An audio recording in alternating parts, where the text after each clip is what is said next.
Les machines raisonnent mieux que nous. Alors, ni la raison, ni le langage, qu'est-ce qui fait aujourd'hui la spécificité de l'homme? Alors, il est vrai qu'aujourd'hui, la question de l'être humain, qu'il vaut mieux d'ailleurs employer que la question de l'homme, est piégée par le fait qu'il semble que, un à un, tous les critères, tous les propres de l'homme, comme on disait, se sont écroulés. Longtemps, on a attribué à l'homme l'exclusivité de la conscience. On sait très bien qu'énormément d'animaux ont la conscience, du langage. Mais on sait très bien que tous les animaux sociaux disposent de systèmes d'expression et de communication. Donc ça ne peut pas faire la propriété de l'homme.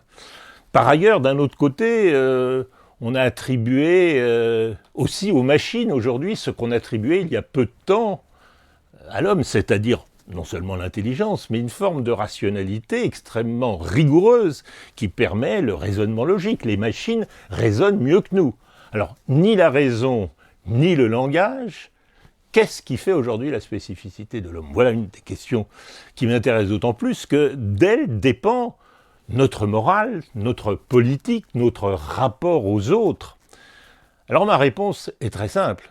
Ni le langage, ni la raison, mais la raison dans le langage, c'est-à-dire le langage rationnel, ce qui nous permet d'échanger des arguments, ce qui nous permet de raisonner les uns avec les autres, les uns pour les autres, ce qui suppose une relation que j'appelle une relation dialogique, c'est-à-dire la relation que chacun peut avoir avec tous les autres, qui suppose égalité et réciprocité.